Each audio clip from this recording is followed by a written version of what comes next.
அது ஜனங்கள் விரும்புவதில்லை. என்னை எப்ப பார்த்தாலும் நரகம் பரலோகம், எப்ப பார்த்தாலும் பரிசுத்தம் பரிசுத்தம், ஜனங்கள் விரும்பல.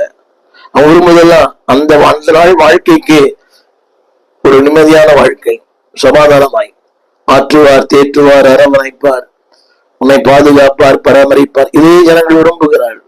அப்படிப்பட்ட செய்திகளைத்தான் ஜனங்கள் கேட்கிறார்கள். அப்படிப்பட்ட திருச்சபைக்கு அதிகமாய் கூட்டம் போகிறது. நம்முடைய பிள்ளையே, தேவை ஆறுதல் அல்ல, ஒரு வாழ்க்கையில் ஒரு மாற்றம். இந்த வாலிபன் கவனிகள் நம்பிக்கையற்றவனாய், ஒரு நம்பிக்கையில் அவன் மரித்து போனான். there is no hope for him. அவனுக்கு ஒரு நம்பிக்கையே இல்லை. இன்னொரு சொல்ல விரும்புகிறேன், அங்கே ஒரு வார்த்தை சொல்லப்பட்டிருக்கிறது. அந்த அவருடைய தாய் அங்கே ஆண்டு சொல்ற வார்த்தை, அழாதே. இந்த அழுகை கேட்க அவனுக்கு தெரியாது. எல்லாவற்றும் அப்பாற்பட்டவன். இந்த வாலிபனுக்கு எதை குறித்தும் கவலை இல்லை, எதை குறித்தும் அக்கறை இல்லை, எதை குறித்தும் பாரம் இல்லை. நீ சொல்ல விரும்புகிற வார்த்தை, ஒரு தாயின் அழுகை, உற்றார் அழுகை, உறவினரின் அழுகை, அவருடைய வேதனை, அவருடைய அங்கலாய்ப்பு, எதையும் அறியாத ஒரு மனிதன்.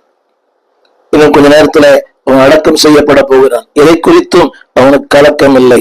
நான் சொல்ல விரும்புகிற வார்த்தை கவனிங்க, is in hopeless situations. நம்பிக்கையற்ற ஒரு மனிதன்.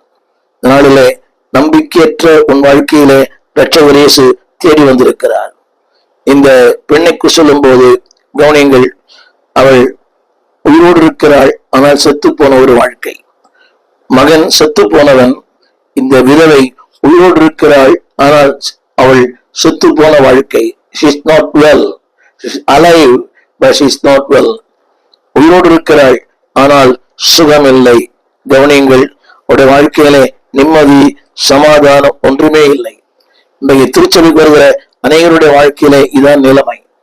they come to church, ஆனால் அவர் இதை பற்றியும் கவலை இல்லை. ஆரம்பத்தில் சொன்னது போல she is lost, இழந்து போன ஒரு வாழ்க்கை.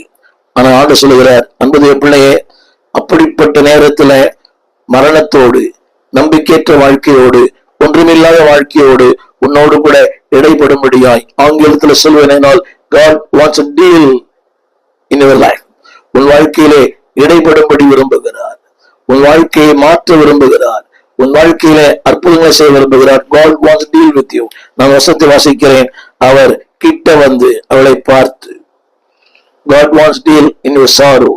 உன் துன்பத்தில், உன் துயரத்தில், உன் இல்லாமையில், உன் வேதனையில், உன் கண்ணீரில் அவர் பங்கு பெற விரும்புகிறார்.